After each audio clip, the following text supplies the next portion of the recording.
ख्रिस्त में मेरे प्रिय भाइयों एवं बहनों, आज का पहला पाठ में प्रवक्ता ग्रंथ और संत मत्ती का सुसमाचार में प्रभु यीशु हमें अपने भाई के अपराधों को कैसे क्षमा करना है और उसके साथ कैसे व्यवहार करना चाहिए, उसके बारे में एक दृष्टांत के माध्यम से प्रभु यीशु अपने शिष्यों को समझाते हैं।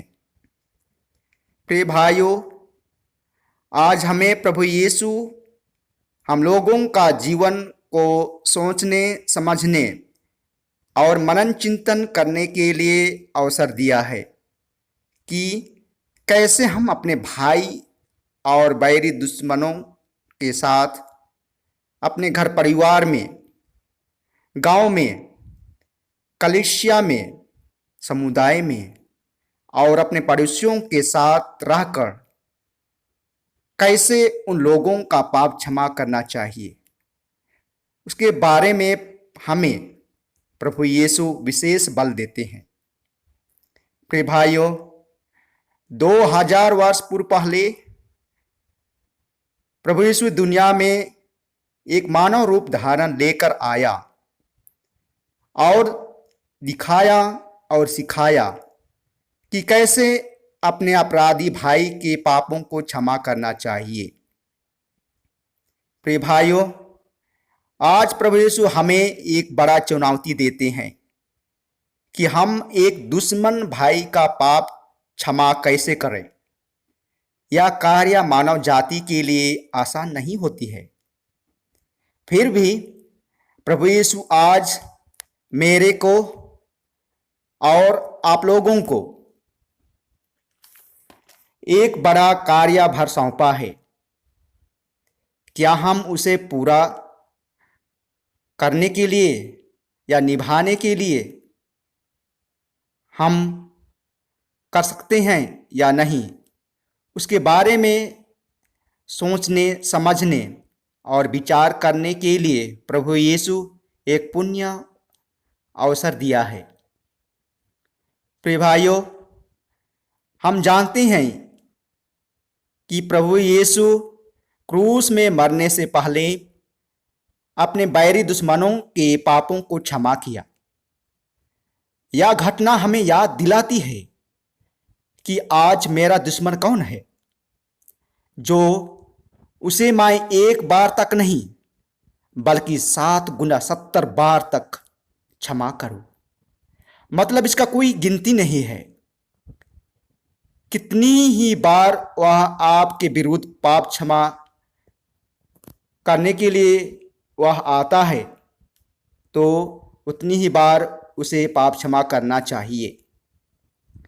प्रिय भाइयों, याद रखना, यदि हम अपने भाई को पूरे हृदय से क्षमा करेंगे तो हमारा स्वर्गीय पिता भी हमें अंतिम न्याय के दिन पर क्षमा करेगा। यह एक प्रभु यीशु का वचन है। इसलिए प्रिय भाइयों बहनों, प्रभु यीशु आज मेरा जीवन में और आप लोगों का जीवन के लिए एक बड़ा सा चुनौती देते हुए कहते हैं कि हम किस प्रकार अपने विरोधी भाई या दुश्मन के पापों को क्षमा करें। इस कार्य को करने के लिए बहुत कठिन होता है। फिर भी प्रभु यीशु हमें याद दिलाते हैं कि हम ख्रिस्त विश्वासी हैं। हमें इसी को करने के लिए और निभाने के लिए प्रभु यीशु अवसर दिए हैं।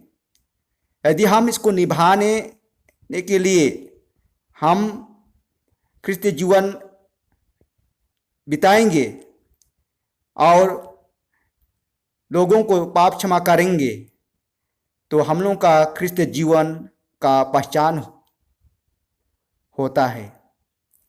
लेकिन प्रिय भाइयों, आज हमें इसको करने के लिए हमें आसान नहीं है कि हम मानव जाति हैं।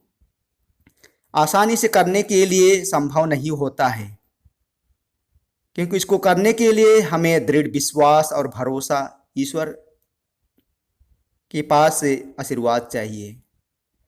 इसलिए प्रिय भाइयों, चलिए हम अपना जीवन में सोच विचार करते हुए अपने दुश्मन या बैरी को कैसे क्षमा करना चाहिए, उसके बारे में हम मनन चिंतन करें।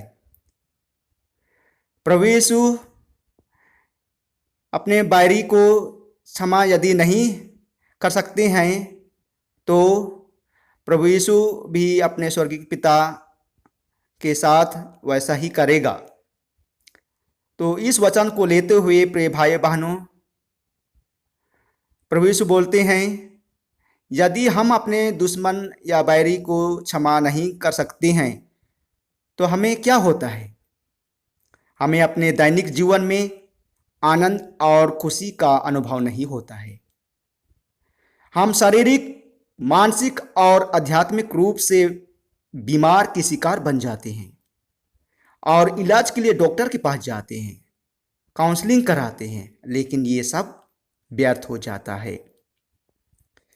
प्रिय भाइयों, जरा सा गौर कीजिए और मनन चिंतन कीजिए। यदि हम अपने बैरी या दुश्मन को क्षमा करने के लिए नहीं सकते हैं तो हम लोगों का जीवन में आनंद, खुशी और चैन नहीं मिलती है। इसलिए हम अपने घर परिवार में, गांव में और समुदाय में, भाई भाई के बीच, बहन बहन के बीच हम लड़ाई झगड़ा करते हैं, मारपीट करते हैं, नशापान करते हैं और अंत में आत्महत्या का विचार हम अपने जीवन में कर लेते हैं। यदि हम एक दूसरों के साथ मिलजुल कर अच्छा व्यवहार करके यदि हम जीवन बिताते हैं तो ज़रूर हम अपना खुद का जीवन में आनंद और खुशी और चैन का अनुभव करेंगे। ठीक वैसे ही प्रिय भाइयों एवं बहनों, हम लोगों का परिवार में भी वैसा ही हमें आनंद, खुशी और चैन मिलेगा और हम लोगों का समुदाय में, हम लोग का कलीसिया में हम खुशी और आनंद पाएंगे। लोगों के साथ हमें उठने बैठने के लिए, लोगों के साथ एक साथ मिलकर काम करने के लिए हमें खुशी होगी, आनंद होगी और हम लोगों का जीवन के लिए ईश्वर का आशीर्वाद होगा। हम वही चाहते हैं प्रिय भाई बहनों, हम लोग का जीवन के लिए। चलिए हम आज ईश्वर से आशीर्वाद मांगे, प्रार्थना करें कि हमारे घर परिवार में लड़ाई झगड़ा है, मारपीट है, आनंद और खुशी और शांति नहीं है, क्योंकि हम अपने भाई भाई के बीच में हम एक साथ मिलजुल करके हम रहने के लिए नहीं पाते हैं। हम एक दूसरे के पापों को क्षमा करने के लिए नहीं पाते हैं। आज प्रभु से हमें आशीर्वाद दें, हम लोगों का जीवन के लिए, दूसरों का जीवन के लिए, जो कोई भी हो, ख्रिस्ती हो, गैर ख्रिस्ती हो, सबों के लिए ईश्वर सबों का जीवन में यही वरदान दे कि हम एक दूसरे के पाप क्षमा करके अपना परिवार में खुशी और आनंद का जीवन बिताने के लिए हमें हमेशा आशीर्वाद प्रदान करें। आमीन।